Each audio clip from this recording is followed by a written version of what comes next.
Hey everyone, welcome to the first episode of the Her on Top podcast. Today we are going to share with you who we are and why this podcast matters. And make sure to stay tuned for a fun childhood story and pop culture hot take. Also, if you enjoy this episode today, please follow us on Apple, Spotify, or wherever you get your podcasts and leave us a review with topics you would like us to discuss. All right, let's get into it. We are Kayla Moore and I'm Alex Langlois. Hello, guys, and welcome. Welcome. We are your co-hosts for this podcast, and this is our first episode. So this is very exciting, and we are getting our feet wet. So we're excited to start this journey with each other and with all of you. Today, we are just going to chat about who we are, why we're here, what is important to us about this podcast, and tell you a little bit about our friendship. And then we have some fun things that are going to take place at the end of the episode. I can go first and tell you a little bit about me. So again, my name is Kayla.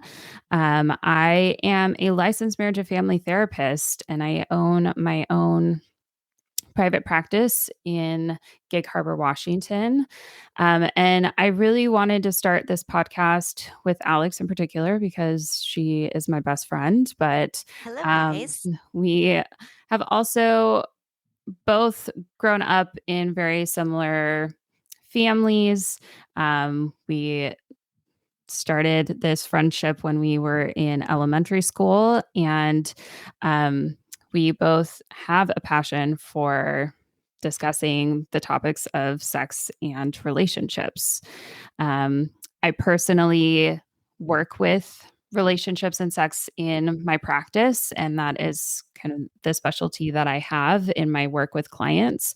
But personally, it's something that I really want to create a space for women to feel like they have a way to understand themselves better, because society at large does not typically give us a lot of space and room to understand what is it like to be a woman that actually feels pleasure in your body. I think that's something that we are not told a lot or given the space and room to explore. So I think that's the main reason why I really wanted to do this podcast. What about you, Alex? Why are you here and who are you? Hello, everyone. I'm Alex. And a bit similarly to Kayla, of course, I don't think that these topics get brought out enough. They are definitely starting to. I mean, I have a ton of other podcasts that I, just like Kayla, listen to that start to get into this and discuss the topics that for years and years and years were taboo that we just don't talk about. It's not a socially acceptable thing. Well, you know what? It is socially acceptable. We all do it. Most of us are all in relationships, whether it does happen to be with a romantic partner or your family, your friends. Everyone exists in a relationship. Unless you live in a cave 10 feet down, you're existing in one. Mm-hmm. Most all humans, unless you are completely celibate, which don't know how you do it to those people. I'm so sorry. I just don't know how you do that, but power to you for your restraint.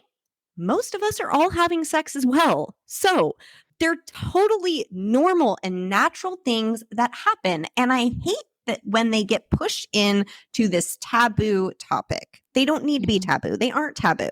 So just like Kayla, I want to open the veil of this and kind of get into it a little bit more. And also, thank you to all the people before Kayla and I who have kind of started to open these doors for us to be able to let us have this conversation with all of you guys and not have it be ever weird, awkward, stagnant, nothing. Just two people discussing, hopefully with an audience that you all enjoy and love this, what we think is important that we have to go through in our lives. And these are things that affect everybody. So I do love that we're discussing it in this way together. And like Kayla said, just creating an open and honest space for you to exist. You don't have to be anything you're not. You get to be exactly who you are here with us and have the exact opinions and thoughts that you have. That also will probably come with possibly, maybe, if some people listen to this podcast who don't have the same opinion as us. That's all right too. We all get to exist here and we get to have an honest and productive conversation about this. Like, I think tell me if I'm wrong, Kayla, but I think that is kind of part of what we had the intention to create here. Mm-hmm. Absolutely. I think something that I have witnessed in my own practice is that there are a lot of people in general, but more specifically women too, that just don't know a lot about sex or a lot about their bodies, that a lot of us have been raised in families or in a culture that it wasn't okay to talk about sex, or Mhm. they kind of just learned from peers and their own experiences. And um I have had clients that didn't even know what a lot of the different parts of Their own body was. their body was and how Yep. to create pleasure in their body. So um Which these are I go ahead. would just like to shout out public and even also private schools, as we'll probably get into this with you. We did go to one. Hello guys. Can we please maybe, like, PSA, start having educational health and sex education, please? That is not rooted in fear mongering, because just like Kayla was saying of people not knowing things, please raise your hand if you truly thought for most of your life that you can get pregnant any given day of the month, anytime. The moment sperm enters your vagina, boom, you just did that. You could be pregnant. That is, hello, welcome to the world of fertility issues. Once you get into your 30s, like, you learn that is so not true. And the fear mongering aspect of it, like, I do just wonder, Kayla, do you have to work through that part that that I feel like the educational system set up so badly for us with your clients, of just reteaching things too? Because I feel like that's a huge part of this, is that no one is taught in a respectful and positive manner to think about these topics in a positive way. I just feel like there's always such an undertone of fear and bad behind it. And Mhm. do you have to kind of unbunk that with your patients? Absolutely. That's probably a good chunk of what I do, is educating where this stuff comes from. And I mean, this is really convoluted. It's not an easy, point your finger at one entity or system. That, this is very political. It's Mhm. also cultural. It's also, based on religious beliefs that have obviously, even though we're supposed to be a separation of church and state, have seeped into a lot of Everything we do now? how we, yeah, think about these things, kind of our values around sex and relationships in our culture still. A lot of this is very patriarchal. So there's a lot of different um, elements here that are influencing why this is just so hard. But I think, to what you're saying, there isn't a lot of bridging the gap of what does it look like to have healthy sex within also a healthy relationship. I think we're either taught about relationships or we're taught about sex, but we're usually not taught them together in what it looks like to have sex within the context of a relationship and to feel like that is healthy and good, and that each partner has the ability to ask for the things that they want and to say no when they want to say no and yes when they want to say yes, and to explore their own bodies alongside of that relationship too. I know that there's a lot of people that feel uncomfortable with self pleasure within the context of a relationship. So there's just a lot of different ways to think about this, and we don't get a very good foundation or understanding of how do we feel comfortable about ourselves in a sexual way, and how do we feel comfortable about sex within the context of a relationship as well. I think that's actually God, I have to just stop for a second to our audience and you and say, dear God, you sometimes blow me away with the knowledge you have within your industry and field and the way that you connect things together. Because listening to you there right now, I don't think I ever fully put together the aspect of that we're never taught sex within a relationship. They're kind of just two separate entities that seem to exist. And that's fascinating to me, that it's just like a light bulb just went off, honestly, which, hello, this is also, guys, why we are doing this podcast, because we're only 11 minutes in and Kayla has already said something that made a light bulb go off in my head of, oh, that does make sense. Hence our who, what, when, where, why of this podcast today. But going back to it, you aren't taught that anywhere. And that's can be a very difficult or new thing to navigate. Also, depending on two individuals' sexual preferences of things that you like, what you've maybe been used to, what you're not, anything like that, and how to navigate that with the other person and together. Like that is not taught anywhere. That's fascinating to me. Yeah. Yeah. And so I also think that, as we're talking, as we're getting more comfortable here, that this is just a space too that I think a lot of women, and again, we're kind of narrowing our focus to women, but this is really beneficial to anyone, of having a safe space to talk about these things. Because again, I think even with close friends, even with family, I think women really struggle with feeling like we have space to just talk about our own experiences and to feel normal and, bounce things off of each other. That it's like, do you experience this? Oh, yeah, I experienced this too. And I think even though that seems very rudimentary, it can be so powerful to just know that you're not alone and to really try to understand these things as a collective instead of just feeling isolated on your own. That makes perfect sense. I don't know. I am just so excited we get to try to create this place for people, because I do think that there is so much value in it, and in just bringing to light topics that, like we've said a couple times, that just don't get to see the light of day quite as much, and that we want to create that for you.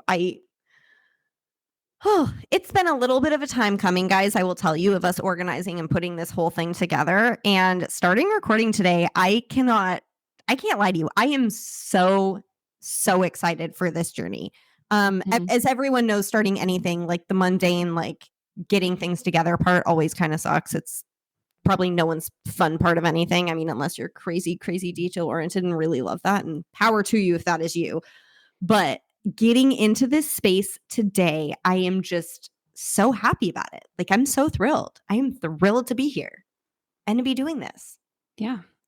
And I will say, I'd like to point out an interesting thing to me in us doing this and our backgrounds a little bit, because two Catholic school, private school graduates having this conversation in public for the masses to hear. Like, that is to me a very interesting also part of this, that we both grew up going to private Catholic school from basically the time we were 5, 6 all the way through high school. We did the religious schooling the entire way, and it was true Catholic school. That is, we had nuns, we had the gambit of it. Thank God we still didn't get hit on the hands with rulers at the year that we went through school. Thank God. But it was an interesting and different environment that I don't think someone might have necessarily said, oh yeah, they're going to want to start a podcast talking about sex and relationships. And I just think, to me, that's also kind of a really interesting juxtaposition between some of our history of our life and us doing this, in that a lot of the places where we were at in our life and schooling and things like that, I don't think allowed as much space for conversations like this. It just didn't. It wasn't meant to. That was not something that really got brought into anything we did. We went through K-8 together with school, and we both went to 2 different Seattle Catholic high schools. So we did K-8 together, same classes, same place, and then high schools were different. So I don't know as much about you for high school where you went, and yours is even more interesting on the fact that I did go to a co-ed Catholic high school, but you went to an all-girls Catholic high school. Yes, I did. So there is that element. Shout out Holy Names Academy in Seattle. Yeah. I loved high school, by the way. It was one of my favorite times in life. So yes, shout out to Holy Names. And I think in itself, that's a very interesting dynamic for you to even talk on, is that I don't think most people, which this is something that still to this day fascinates me, is the openness and camaraderie that this private all-girls Catholic high school in Seattle seems to create.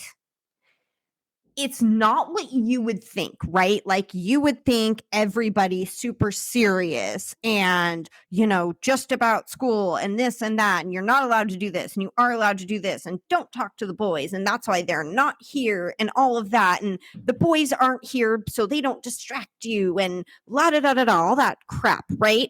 But interestingly enough, it creates the exact, from what I've heard of you and your experiences going there, it created the exact opposite environment. It created such an open environment for all of you girls to really actually sometimes, I think, maybe be able to talk about a lot of these different things and just topics of once you're growing and becoming more of an adult, coming into your individuality and your sexuality as well. Like it's a very important time in your life, and I find it very fascinating that for what people might consider to be the more serious place versus like maybe where I went to school, which was it was co-ed. It was a Catholic private school. So it was difficult and they expect a lot, but it was also a very athletics-based school that I went to. And ironically, I am in no way an athlete whatsoever.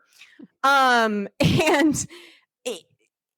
it did not foster an open dialogue and atmosphere that yours did in that way. And I do find that very interesting, that when you do get a group of all one gender together like that, the way that it can open up in that way. So I just think that it's kind of interesting that we're able and we're wanting to have these discussions and we have the background that we did, because I just don't think that would be maybe I'm wrong, but I just don't see that as common as it should be, possibly, I agree. And I think going into this is probably best for another episode. But I think, again, female spaces are really powerful and can allow us space and time to be reverent to who we are as women. And I mean, that's obviously not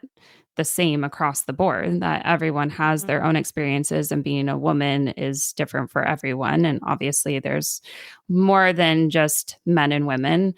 So I think it's important to know that, gender is also a construct as well. But I think in general, having the concept of safe spaces, it's not to exclude other people, but it's to give space and time to the experiences that this group of people is having. And I do think, high school was a really important time for that. And of course, there were, some faculty that did have a little bit more conservative, strict standards. But I think in general, it was a really positive, empowering space. It was more of a feminist space and a space for us to really dig into, like, who are we as individuals and growing in ourselves.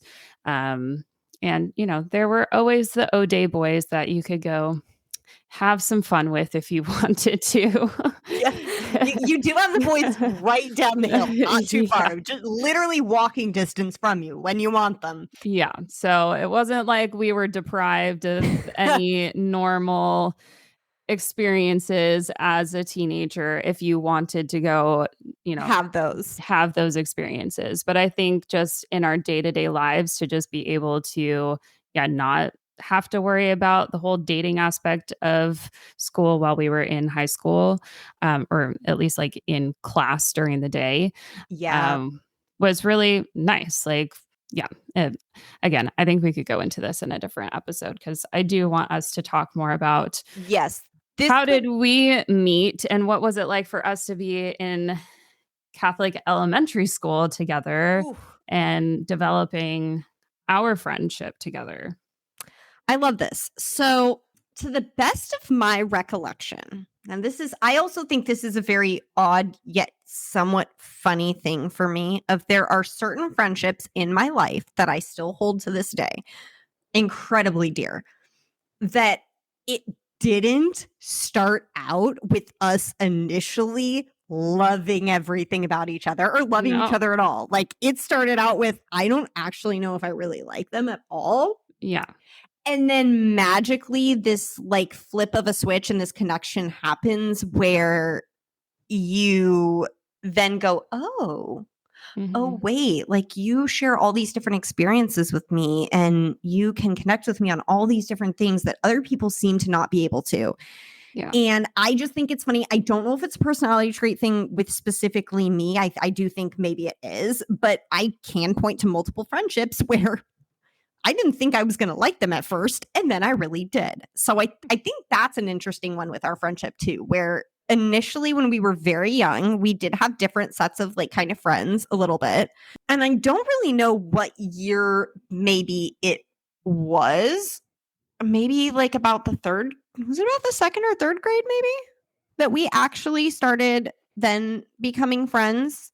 I know 100% by like 5th grade-ish there. We were Yeah. very, very good friends. We were Yeah. incredibly good friends. We were best friends. We did so much together all the time. Yeah. And then after that, it always was. But like the years before that are a little bit hazy for me on when that fully happened. But Mhm.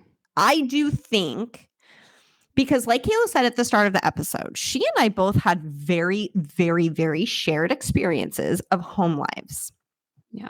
And Still very different, but yes, I think around values and also being only children, ding, ding, we ding. grew up similarly in that way. Yes. I think so yes, so a little backstory history, right? We both grew up only children. And we had parents who were really working very hard at their careers and Mhm. to make a life for us where any advantage they could possibly provide for us, they did and tried to. So, I Mhm. mean, our parents were doing a lot Mhm. for us and Mhm. for that part. So we spent a lot of time also both of us with our grandparents as kind of like the primary like stay-at-home mom, if you will, right? We Mhm. both of our moms worked very hard, intense corporate jobs where they Yeah. were in charge of a lot. Yeah. And And so when I started going to the school that we went to, my mom was a single mom. So yes, very we had big to note. just moved into my grandparents' house after my parents split up. I will also note, though, just because I know family will listen to this, I do actually have a half brother. So I'm not a completely only child, but in my day to day life growing up, he did not live with me. So yeah, I grew up as an only child and then with a single mom. So yeah, as Alex was saying, we spent a lot of time, you know, on our own and having to kind of figure out how we were going to entertain ourselves. We did. We spent a lot of we were just forced to be very independent. We Mhm. really were. And I think And with grandparents too, like yes. So I mean, so yes. So like we both basically had the shared experience where our parents worked longer hours. The people who picked us up, took us to school, took us to our after school activities, got snack time, did all that stuff. Those were grandparents, right? Coming Mhm. in and filling in for our parents who were having to work. Yeah. So there was that. And then there was also this whole part of that, though, that as we kept getting older, the more independent we had to be. And I mean, especially even you with helping your mom with different stuff because your mom was a single mom. And and the expectations that they both put on us for what they required of us were very similar.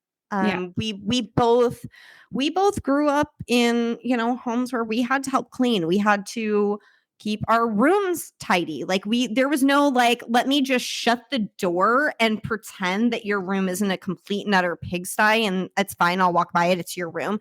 That was not, no. So we had a lot of structure from how our parents are, in that our home lives were just so similar. I think once we really got to be friends and like spent a lot of time at each other's houses, I think we really then started seeing like, oh wow, like yeah, we were very much raised in very, very similar ways and with very similar expectations of what we were expected to be able to do and handle.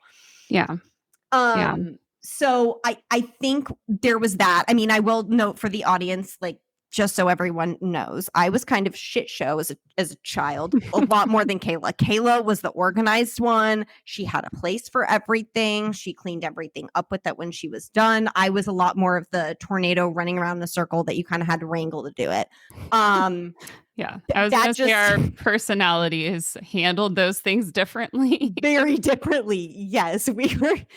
Yeah, you were what my mother would have absolutely dreamt of. I gave her hell. So yeah, we will admit, Kayla really was the very good one. I truly was the hellion. Like anything I could get myself in trouble with, anything I wasn't supposed to do. I mean, even as a kid, Kayla would look at me and be like, are you really actually supposed to do that? And it's like, probably not. But why are you giving me like the mom attitude about it right now? Like, you're supposed to be on my side and just like having the fun with me.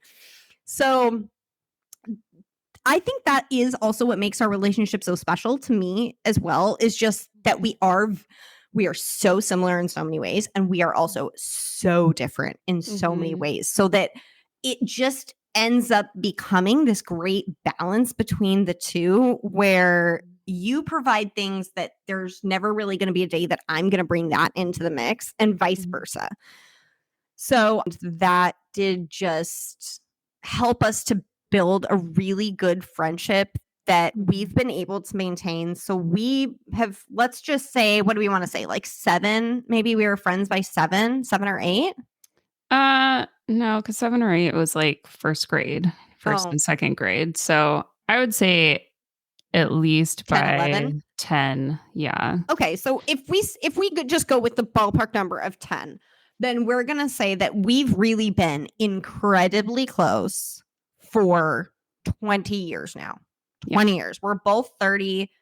Yeah. That's how long this friendship has lasted. And the fascinating thing to me too is Kayla and I have one of these friendships where there had been different years where I lived in a different state than she did, and we went to different colleges and we did all these different things, but there's never been a day that we're not able to come back together and it is though no time has passed. Like, it is one of those friendships where you just know, I could spend 4 months without seeing you, and if I sat down at a table with you, it would just be nonstop game of ping pong, conversation, going back and forth, like no time had passed. So yeah, that's literally why we wanted to start this podcast. Exactly. Every time we meet up, we talk for too long. We talk. We never leave the space that we started in. And we always walk in the door and end up standing in the kitchen or sitting on a couch and talking for 4 hours instead of doing something. 4 hours instead of going out and doing the things that we actually had planned on doing. So, we felt like we would be perfect to talk into a microphone and why not try to record these conversations around this specific topic. I also wanted to note, because this podcast is about relationships and it's going to typically be around intimate relationships, but I think all relationships can benefit from a lot of the aspects that I hope to get into talking about. And I think this relationship, friendship in particular, I think was one of the first ones where I really had started listening to my gut about who I felt comfortable with and actually like wanted to be in a relationship or a friendship with. I keep saying relationship. Wanted to be in a friendship with. I'm in a relationship with Um, you, girl. yeah, I mean, yes. Friendships are relationships. Um, but, like, kids go through the whole trying to fit in and trying to Mhm. find, where do I belong? And I definitely had instances where I was trying to be friends with people that didn't really wanna be friends with me and, would leave me on the playground and think it's funny or, just do dumb stuff that kids do, but that feels really like you're being rejected and that these are people that you want to be in relationship with, but Don't they're necessarily want showing you you. that they don't want you. Um, and so I think you and I kind of were in that space where we were trying to figure out who are the people that are going to have your back. Mhm. And you and I both started out having another best friend Yeah. when we were Little. in like first and second grade. And I don't really remember what happened with you and your best friend. I know my best friend. I actually don't even remember what happened with me and my best friend. I remember I don't we had remember a what happened falling with out of some sort, and then we yeah. stopped being friends at some point in like second grade or something like that. I Um, hate to say too, I'm not gonna lie, yeah. I'm a little weird myself. Like that I will 100% classify myself as a little weird. There no doubt about that. We're But all I will weird. say I think Megan got a little too weird for me. Mm, I think she got a little too weird even for me saying something. So I want to say I kind of wanted just more of an equilibrium, I think, maybe. I don't remember what happened with you and Blake, but well, that's interesting because then Megan ended up going to high school with me, and I actually loved Megan. I ended up being good friends with Megan later later in high down school, in life. So, I mean, we all go through weird, awkward phases, and definitely. we all have our own quirks, and especially at that age, like Oh, yeah. you're just live and let live. You don't really hopefully, I mean, if you are someone that isn't filtering yourself and trying to make yourself fit in, like better to you. I think that's what Honestly, kids yeah. need to be is just to be free to be themselves. So, yeah. Anyway, things happened. We broke up with our best Friends. friends. I Yeah. feel like we're saying we broke up with our boyfriends and then got together. Yeah. Um, well, yeah, we broke up with our best friends probably around the same time, Yeah. or within the same year. And then I think, yeah, we just ended up finding each other and seeing that this was a friendship that wasn't for anyone else besides just ourselves, that we felt comfortable with each other. And even though we were complete opposites, we It did, worked. yeah, it worked really well. And I think it's interesting, even though it has been challenging setting us up to start this podcast, but these traits that we're talking about are still true today.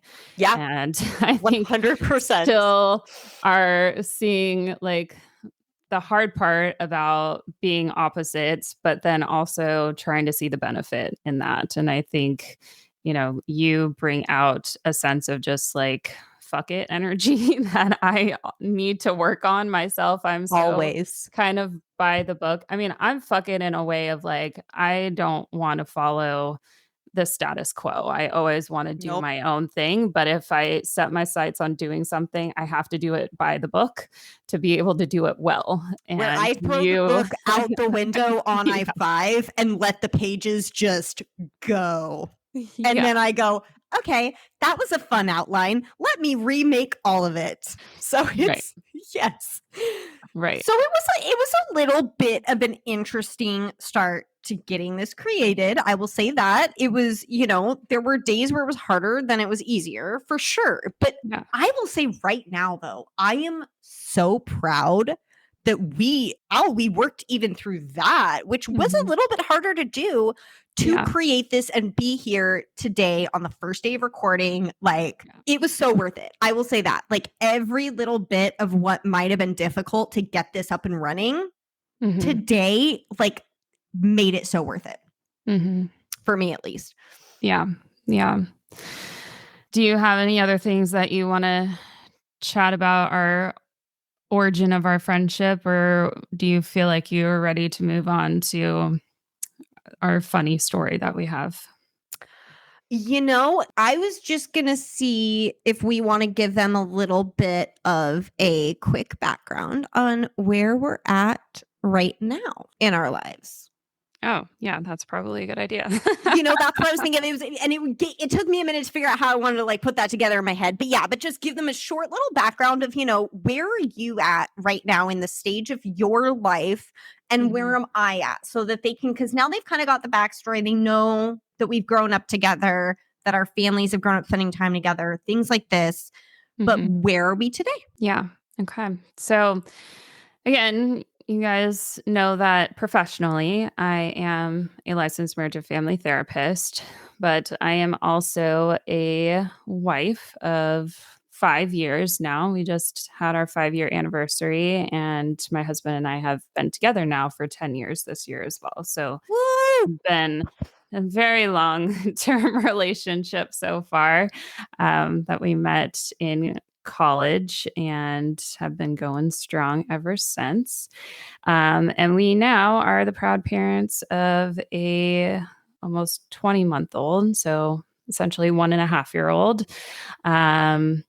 And he's amazing, and parenthood is all the things that you hear. It's amazing and super hard, but I love it. And I've been definitely navigating how to be a career mom that, you know, and now owns 2 businesses and is really, you know, trying to grow myself in my career and the things that I love to do, while also, you know, balancing all the other relationships and responsibilities in my life. And they're all amazing things. I definitely am so grateful for everything that I have. But it doesn't mean that it doesn't come with its challenges. So, yeah, that's where I'm at. And I think just to know that we kind of touched on the fact that, you know, my parents split when I was young, but I think that's really where some of my passion for relationships comes in, that I have always been oriented towards relationships. I think that aspect of my life, for a lot of people, it kind of detours them from relationships. And I think somehow it just propelled me to just want to know, how do we do this really well? Which, can I just say, not to interrupt you badly, but like, that is really, really cool, because a lot of people take so much baggage from parental or important figures who have relationships that get deteriorated. And it can sometimes create such a negative outcome for later. And I just think it's fascinating the way that like you basically went down this route of like, I want to educate, like, how does this not happen? Well, I think, again, it goes with my personality that if I figure out something I want, then I have to do it well. And I knew that I wanted relationships, that I wasn't scared to be in relationship with people, because I think that's something that's really important to me. And I do think, you know, some of it does come from my baggage, that I really wanted someone in my life that I felt secure with after not having necessarily that same type of relationship. I just kind of wanted to put it out there that I really love talking about these topics, because I've been there myself, of having hard family dynamics. And definitely, like, my relationship is not perfect in any stretch of the imagination, but I do think that my husband and I have done a lot and continue to do a lot to really try to keep our relationship as healthy as possible. Like, we also go to therapy. Our therapist actually married us. Being a That therapist was myself, I pulled my husband into therapy in grad school and like made him go to couples therapy because I was like, I want to know what it's like. And I feel like we would benefit from it. And we've been doing it ever since. And we only do it about once a month just to kind of check in. But it's always a great space for us to have together to just refocus on us, refocus on what we need in our relationship. And I'm actively doing the work alongside of all of you as well. Can So I that's kind also of me. Yeah. just add and say for any of our audience listeners who, if any of you are therapy couples, which congratulations and good on you for trying to do the work and get through it to make yourselves the best couple you can be together. So fantastic on you. If you are doing that and you are not married yet, may I just say, after being a part of Kayla's wedding party and in the wedding and things like this, actually having a therapist marry you is one of the coolest officiants that I have ever seen that had the most insightful and thoughtful things to say about the couple. Unfortunately, we are not in therapy, so I don't have a person to do that. I now really remembering this, I kind of wish I do. Shout out to who our officiant is. I do love him dearly. He's a great person. There's a reason we chose him.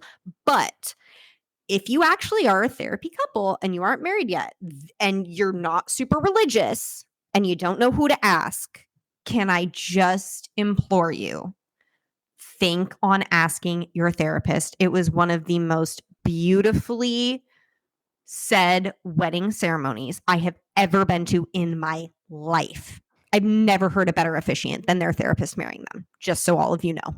That's funny because we just watched our video back for our anniversary and there were things that he said that I was like, God, I wish that we would have gone over this because it's like, we don't need to talk about Benjamin Franklin like that. Oh, I That forgot doesn't resonate with me. But I didn't even okay, now I'm not gonna lie to you. Before we have my wedding this year, we should definitely rewatch that video because now I want to re-see that because I don't remember him talking at all about Benjamin Franklin. Yeah, he did. He really did. I'll also throw out there that if you are asking your therapist, like our therapist actually did this on the side of being a therapist and offered it to us. We didn't just ask him to do it. Oh, that's cool. So I didn't know that. Okay. he was also an officiant and was Already. willing to do that because there's myself included. I think it'd be cool to do that, but myself included, a lot of therapists, like, we don't necessarily want to have multiple ties to our clients because there's kind of an ethical thing around that. So, Oh, sorry. I didn't mean if to fall you're, down a wrong road, it's, it's okay.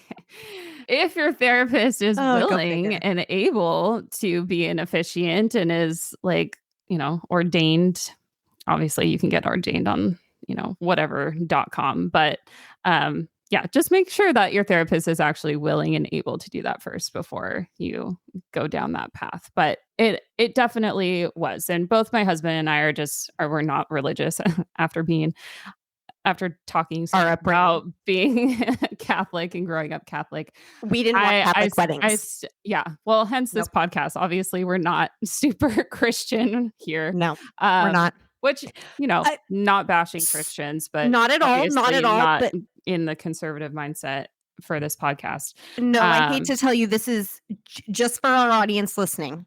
You will never, ever once on this podcast, unless we decide to do let's break them down of why we don't agree with this.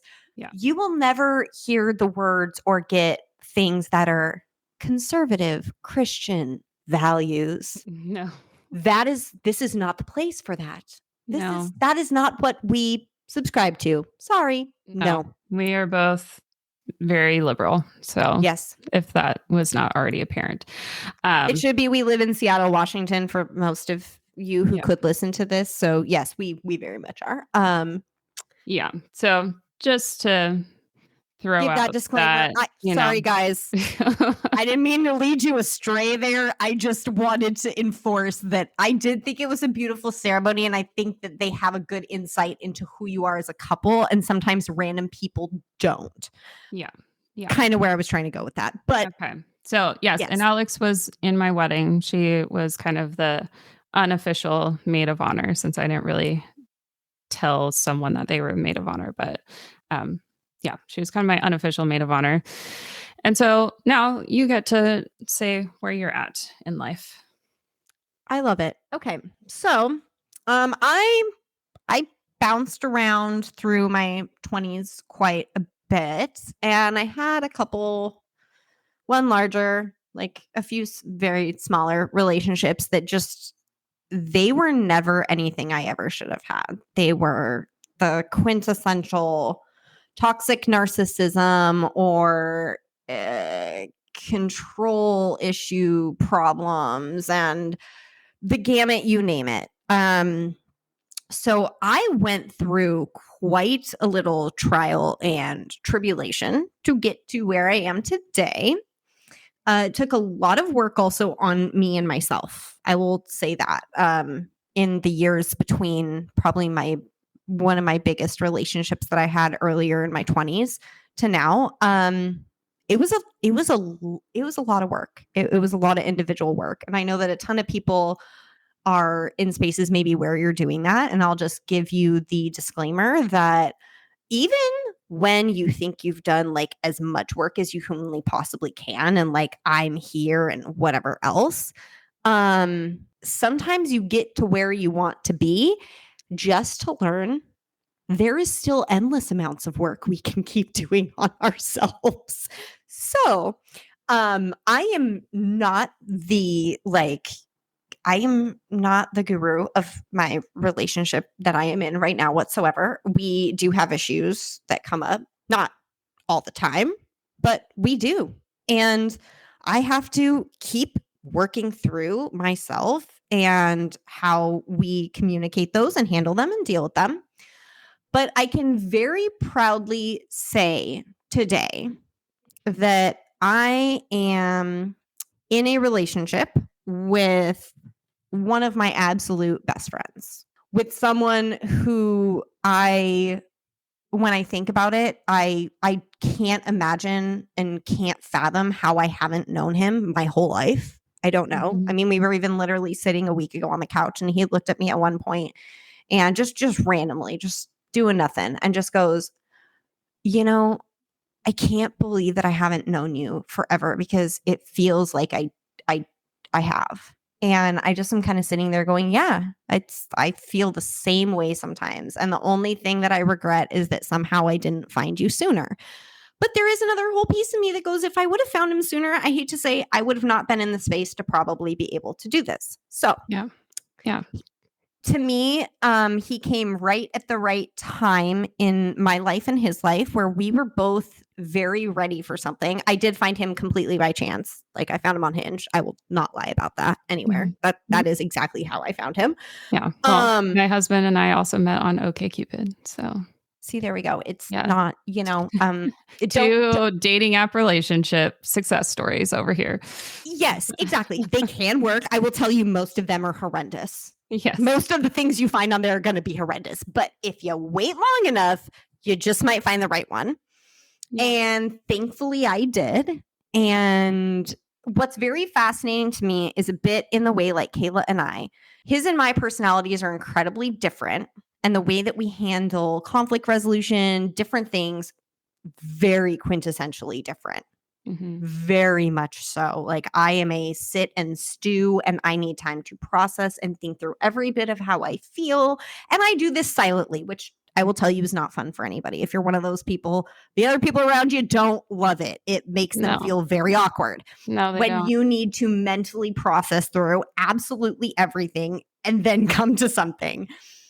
But we've been together 3 years, and we got engaged in the summer. We'll be getting married next summer. So I am very thrilled to be marrying him. And I'm very excited for that. But we've just had to learn to work through, just like Kayla and I have in our own relationship. We've had to learn to work through the fact that we're pretty different in a lot of ways. Like, there is no way if you would take a description of Connor and a description of me and put them on paper, you'd never add them together. You probably never would. You'd be like, this is not going to go. But it does. And I think, and Kayla can correct me if I'm wrong, but I think once you get to a place, and this is going to be, I think this is going to end up being such a common theme on this podcast that it's going to span the whole length of any episode that we will ever put out. When you are in a safe and comfortable space with someone else, it just changes things. The ability that you have to have a give and take and to see people's faults and their strengths and be able to make those work in a positive way and find ways like puzzle pieces to get those to fit together. I think when you are in that comfortable space with that person where you feel like you have that, you're able to do those things. I don't think that I hate to say it to people, I don't want you to like ever feel like your relationship is just bad and not worth it or whatever. But I will say, from someone who did live through a relationship where even though we would try to work on these exact same things, I didn't feel safe. I didn't feel safe. I didn't feel secure. I didn't feel like who I was and everything that I am was just good enough. At my baseline of who I am is always good enough for you. So that when I do fall short of that person that we both always want me to be, or you do vice versa, it's a momentary thing. And it's something that can be moved past and worked through and be done. But I will say, I think that is the biggest thing I've learned from the relationship I am in now, which I will be going into my marriage, is just that when you have that safety and security, will be enough to make it all work. I've reflected on that from previous relationships to now, where I see the difference of it wasn't that I didn't love them, but I didn't feel safe. So I wasn't able to do these things. So that's where we're at. We don't have any children. We are complete dinks right now. And I am not going to lie. I do love being dinks. I do. It's great. For the people that don't know what a dink is, including myself, what does that mean? So a dink would be double income, no kids. Okay. That's what we're doing in Seattle right now. We are both working full time and we have no kids, and we're just kind of still going through together, but not family life yet. I truly love this stage. I think it's great. I'm interested to see what the next stages bring, but yeah, so that's kind of what we're doing. And just for everyone's background, if you do want to know, I work at a private social club in Seattle. That's what I do. So it really doesn't have much of a bearing on anything for this podcast, in my opinion, of what I do there. I worked in medical before that. Love hospitality industry way more, so went back to that. And the way I like to preface it is it's a country club with no golf course. If you cut the golf course out, that's what we are. And so I get to hang out with a lot of interesting and cool people every day and let them have a good time. So that's me, what I do, where I'm at in my relationship. And I think we're on to maybe letting people know how we knew that you might end up in this career. Because there was definitely a very early indicator that Kayla may end up in a career involving sex relationships. I mean, even possible birthing itself. And that industry of the birth industry. Yeah. Are you good if I kind of take it away with this one? Yeah, I just wanted to know, and we will definitely be getting into this in other episodes, but I did really like what you were saying about your relationship feeling safe and secure, because I do think that that is probably the number one thing I would say to look for in a partner, is how, or, what you should be attuning to when you are looking for a partner is how do you feel when you are with this person? And I felt the exact same way with my husband. So I would love to actually have an episode where we talk more about what does it look like to pick a partner for yourself and what things indicate that that person would be a good fit for you. But definitely attuning to how do you feel with this person is probably one of the number one things to do that. So thanks for sharing your story about how you feel with Connor. And I'm glad that you feel that way since you guys are getting married. And I will also know I am Alex's maid of honor for her wedding in July next year as well. So, yes, let's get into our fun story and then we'll hit on some pop culture really quick and then we will be done with our first episode. So, yeah, if you want to lead us in, go for it. All righty. So, we were in the second grade and it was some type of school, pajama day-ish type party where I want to say it was green eggs and ham day from I don't think you're wrong. I think you're probably very correct. It was a party with literal ham, and I think they actually did make freaking green scrambled eggs that we had to eat. And good God. So we had this giant party that's happening with both second grades. So both of our classrooms, big party, probably 40 kids or whatever it is, right? Yeah. So we're down in the auditorium. Yep. All in our PJs had sleeping bags set up, the whole thing all ready to go. And I don't know how how we got to here. I truly don't know. I just don't. I don't either. I don't know if there was a lull in conversation or play that prompted this. But I will preface with, from when we were very, very young and little, Kayla was not like me where I have no idea what I want to do and I like everything and I, blah, blah, blah, blah, blah, and whatever. No. Kayla knew very young. She was going to be an OBGYN. That was what she was going to be. She was going to spend the rest of her life delivering babies in a hospital. And that was what she wanted to do. So God bless Kayla's mom, Kathy, who took her daughter at a very young age, which shout out Kathy for being so progressive at that time. Right. Where a lot of parents probably would not have done this, but she did. Took Kayla to the library to get any type of educational books, anything for that grade level on how babies are made, how they're delivered, all around the whole topic. So Kayla could be as educated as she wanted to be on this because, like we've also said, Kayla is definitely a good chunk of a bookworm. She loves to educate herself on topic, and there's nothing wrong with that. I thank God for it because it's how I learn a lot of shit from her. So that is a great part of this. But well, let me fill in a little bit of background too. So yes, you totally have this completely right. I, for some reason, was very obsessed with babies and I just thought it was the coolest thing. Probably because we didn't have siblings. Probably.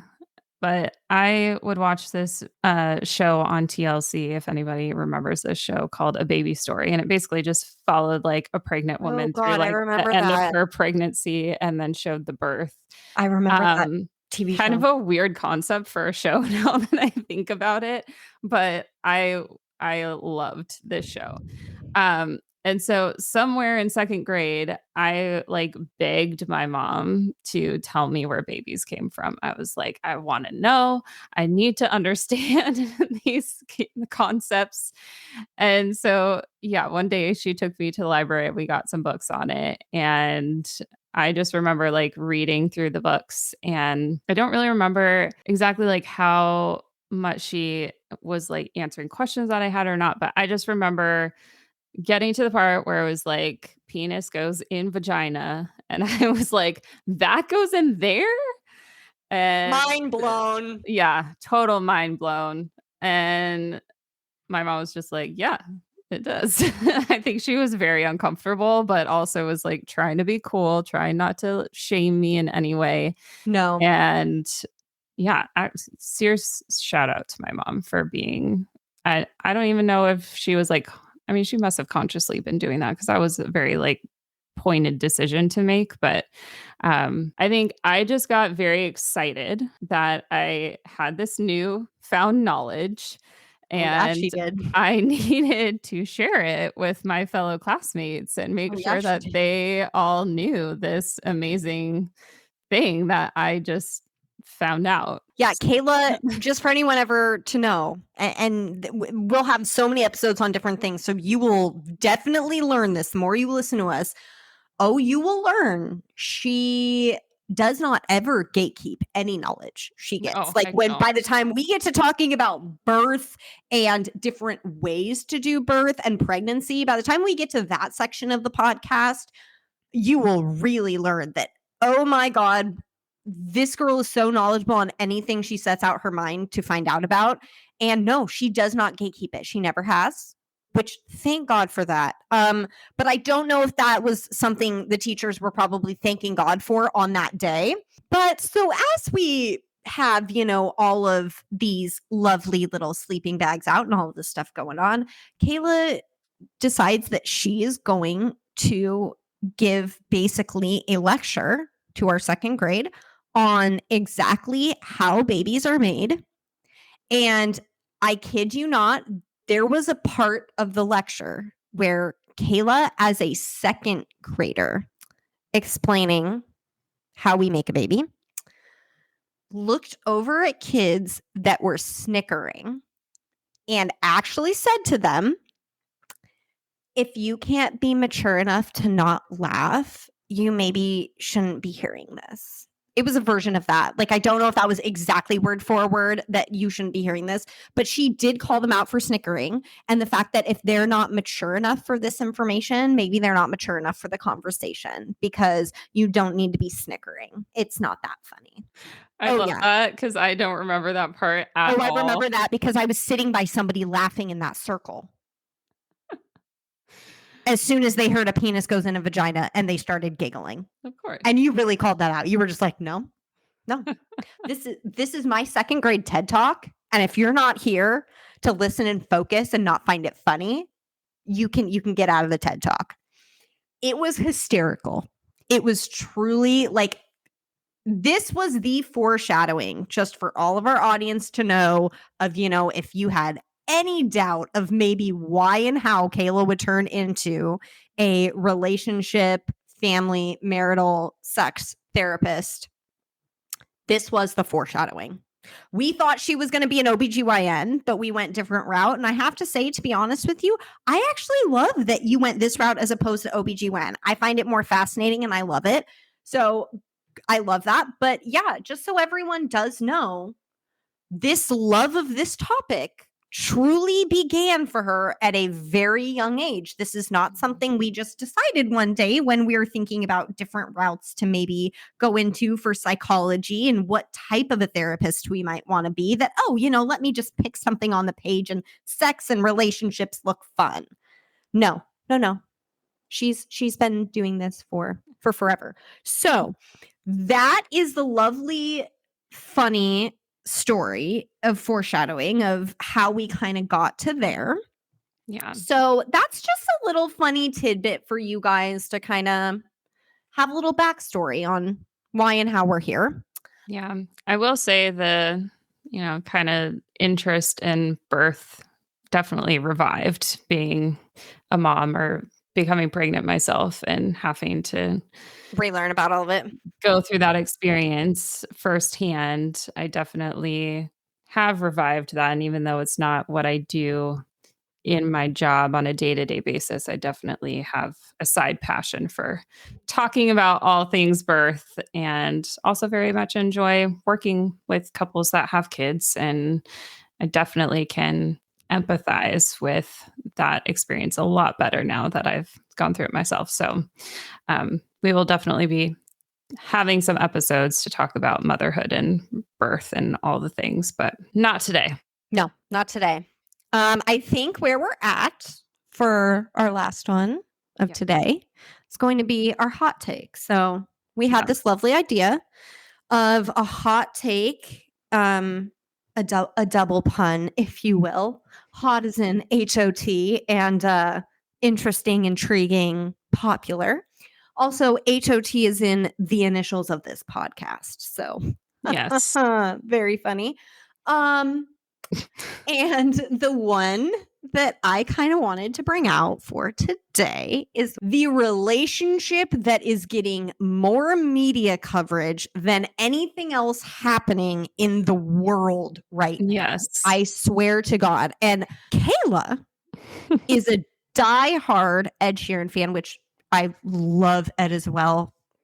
There's no chance he would be listening to this ever, but just in case you were, Ed, you were phenomenal live. You were freaking phenomenal live. But I would die if he was listening to this podcast. Oh, I know you. Oh, I know you would.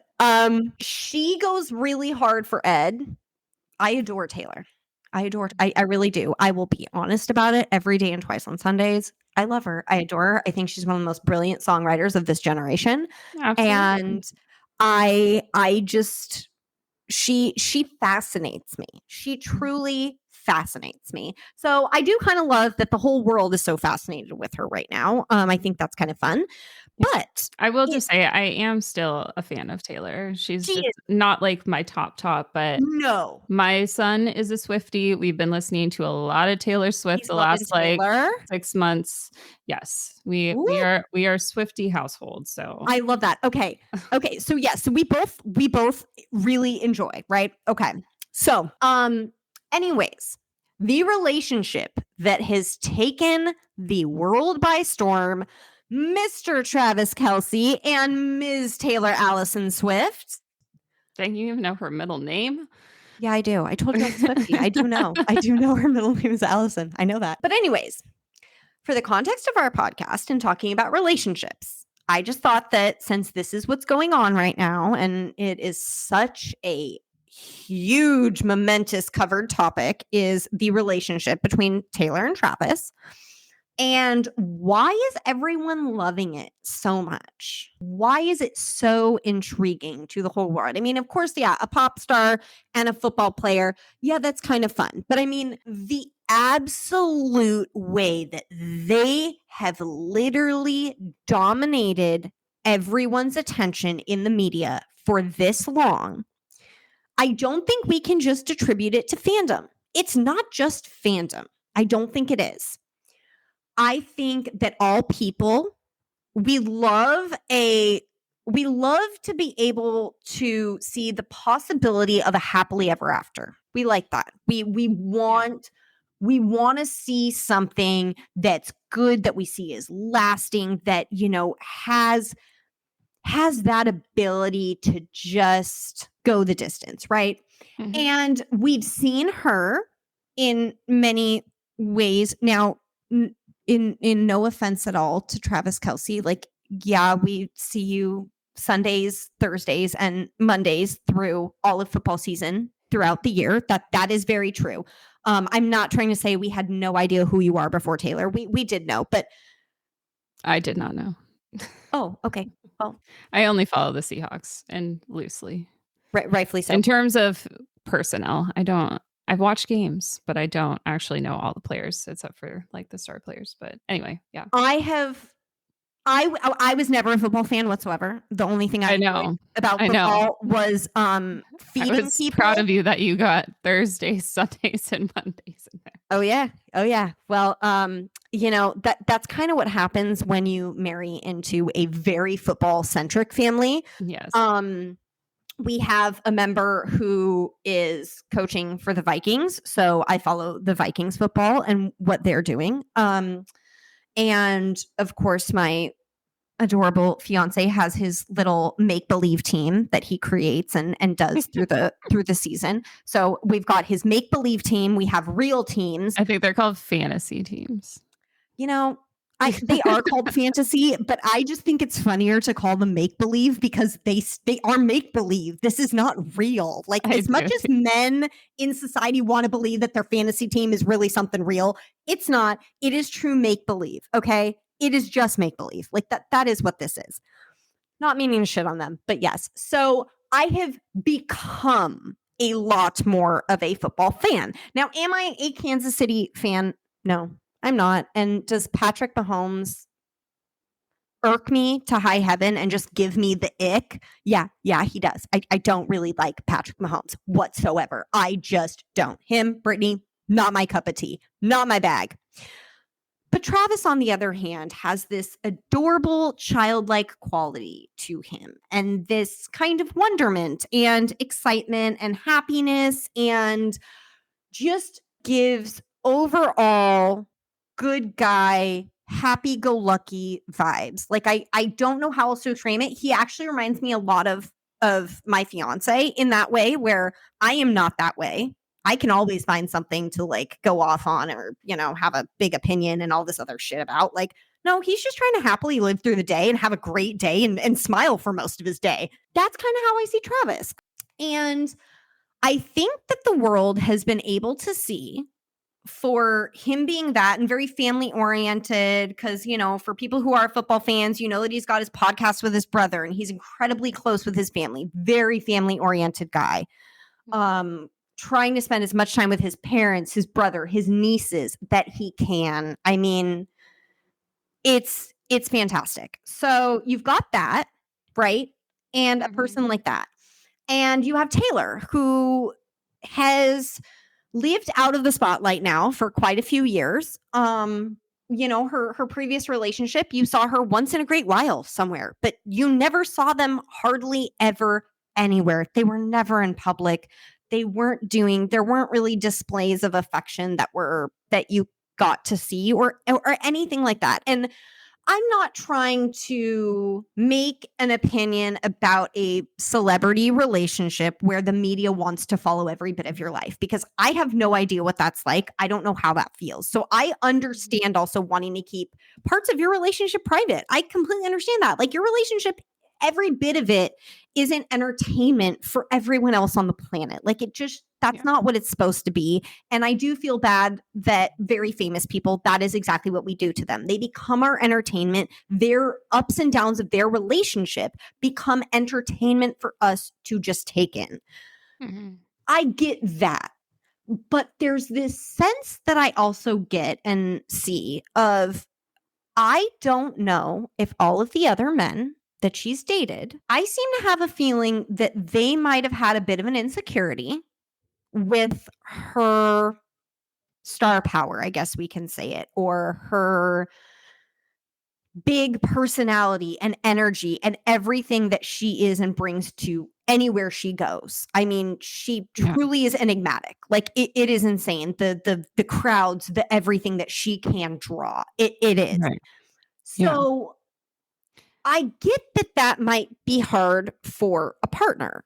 I fully recognize that, because, you never want to feel like everyone knows them and loves them and it's always all about them and it's never really about me. I'm her sidekick, right? Like, I'm that person to her. But it almost felt like the way that she went into hiding for the past 6, 7, 8 years here, it almost felt as though she did that to make the other person feel more comfortable, which this is a very common theme in that I know Kayla and I will get into in other episodes of relationships, that you do go out of your way to make the other person feel more comfortable in situations where they aren't. Like, that is just a part of being sensitive to your partner's emotions, right? That's a very common thing to do, and that's okay. But when you're doing it for 8 years at a time, that you guys can't go on vacations, you can't go out to dinner in New York, you can't be seen anywhere because it's too much of a hassle for me to be seen in public with you, and you just cause too much of a fuss everywhere you go. It's more than I want. I would rather us sit inside, have everything delivered, have everything come to us at all times, because going out in public with you is just too much on me. Yeah. Just the simple fact that when you see them together in any of these media appearances right now, he is so supportive of exactly who she is, just like she is of him. right? They are making such an effort to show up for one another in the arenas where they are both very successful at what they do. Mm-hmm. And neither of the two, in any of the photos, video footage, anything you're able to see of them, no one feels any sort of insecurity by the other. It is, I am here to support you today in what you're doing, and watching you win today and kill it, and the whole day be about you and what you're good at doing and bringing to the world. Mm-hmm. That is fantastic. And I am going to celebrate that. And I'm going to cheer you on in every way that I can. And I am going to show my face to the world that I am here to cheer you on. That's something I think we all want in our relationships and should have. And Totally. I think that this is the first time that we are seeing this for her. We are really seeing, and vice versa, she does it for him too. But I mean, you're seeing him show up at the concerts. You're seeing him watch in awe. You're seeing him pump fans up for her, not just hide backstage and wait for her to get done. He's interacting with people to make people more excited about her and who Mm-hmm. she is. And Yeah. I just think that that's a really fascinating thing for us as the, media audience to get to see. Something that we should all strive to have in any relationship that we're going into. As a pop culture thing that I could pull into this today, just thought that's a very neat thing to get to see from what we've seen previously. And I think it's just something great to remind us in our own relationships. Yeah. Well, I think to just summarize it, because it almost goes a little bit of a step further than just being happy for your partner, even though you're having a shit day. I think it comes more from being secure enough in yourself that you are Ooh, yep. able to be proud of your partner for what they are doing and not take it as a personal attack if they are doing well and you are not. Very 'Cause well said. that's their stuff. And, you are doing you, they are doing them. And then we're coming together to support each other in life together. And, I've heard a lot about this too, of the fact that he's kind of in his own field, and he's a football player, she's a singer. They're not kind of in the same industry where maybe they would compare each other to each other That's as a good point much. too. Yep. And so he can kind of just, be the star in his own arena, and she gets to be the star in hers. And then they can just praise each other and be there for each other to support each other as much as they can. Where I don't follow her relationships as closely, but it does sound like she has previously had relationships where maybe her, boyfriends weren't as supportive of her because she's, usually the star. And I think they have typically been a little bit more insecure about where they stand in kind of her shadow. So it sounds like this relationship is a good balance for her to feel like she can have the support that she needs. I'm sure that he can have the support that he needs. And they're both genuinely just secure enough in themselves to be there to support the other person. Can I ask you, just because I also do note that they're both, they're near our ages. I mean, they're both a little bit older than us. They're closer to our significant others' ages. Do you think there's any bearing on the fact that they're now both in like their early to mid 30s? I think they're both about 34. Like, do you think that maybe some of this is also, does it come with age a little bit too? Not just in who you are and you consciously making those choices, like you're saying, to work on yourself, to be secure in who you are. Do you think as a therapist, any part of this also does come a little bit with age, where once you just learn enough and kind of have had the ones that don't work to get to this point a little bit? Do you think it's a little bit an age thing too? Yeah. Well, I don't know his background at all. Honestly, I don't know anything beyond the fact that he's a star football player and that he's Taylor Swift's boyfriend right now. So I don't know what his background is in terms of his dating history. We all know that obviously Taylor has had a speckled dating history of many, many suitors that have tried and did not end up succeeding.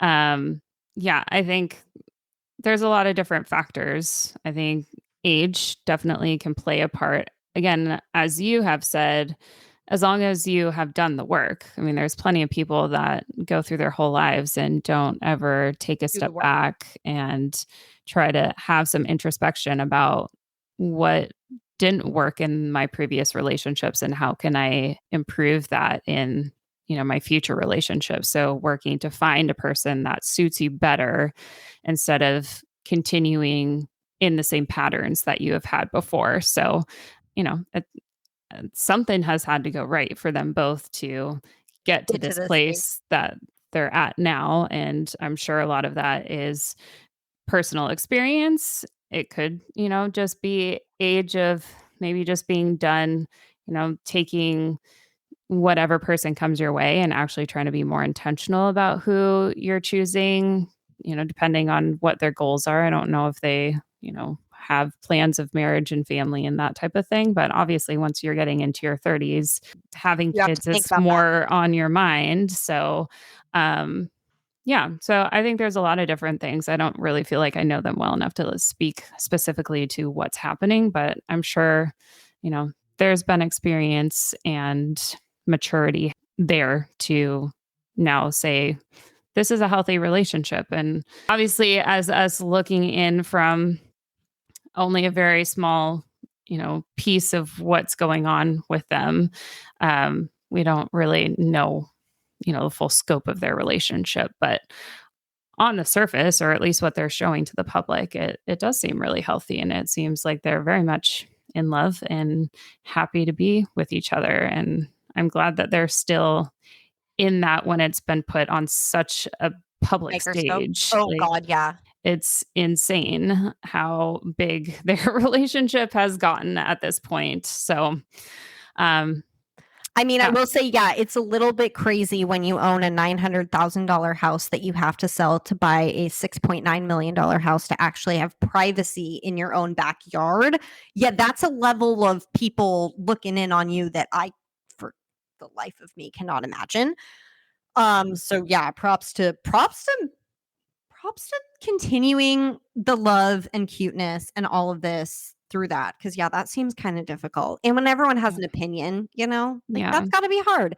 yeah. For most people, we don't walk around with the entire world having an opinion of our relationship. Like No, most of us, thankfully, don't have to deal with that. So no. I feel like it's a catch 22 though, because if you try to hide it, I mean, I feel like that's such a burden on a relationship too, just as much as it's hard to put something out there in the public eye and really be kind of out and proud and not caring who sees what. So I think there's pros and cons to both, but it seems like they're feeling comfortable to just let it fly and try not to care about probably all the media coverage that they're getting. I love that. And I love them. So good on them. I'm so proud of you two for finding each other. Never would have dreamt this up in a million years. But you know what? As Travis said on his podcast, I believe the other day, if your dreams aren't big enough or bigger than you, what are you doing? So just It's a reminds our good listeners to it's a make good sure quote. and dream big, because if you dream small, then it might only get small. Yeah, everything starts with a dream. This podcast included. Yes. Absolutely. Absolutely. Ah, So, on that note, I think we have done enough time on this you did a episode. great job. Um, little long-winded, but we're new to this, so Yes, give us a little bit of grace as we're learning the cadence of us podcasting together and having these conversations with each other and with you guys, because we're very excited to be here. So, yes. Yes, we are. So, again, if you liked this episode, please follow us on Apple, Spotify, wherever you find your podcasts.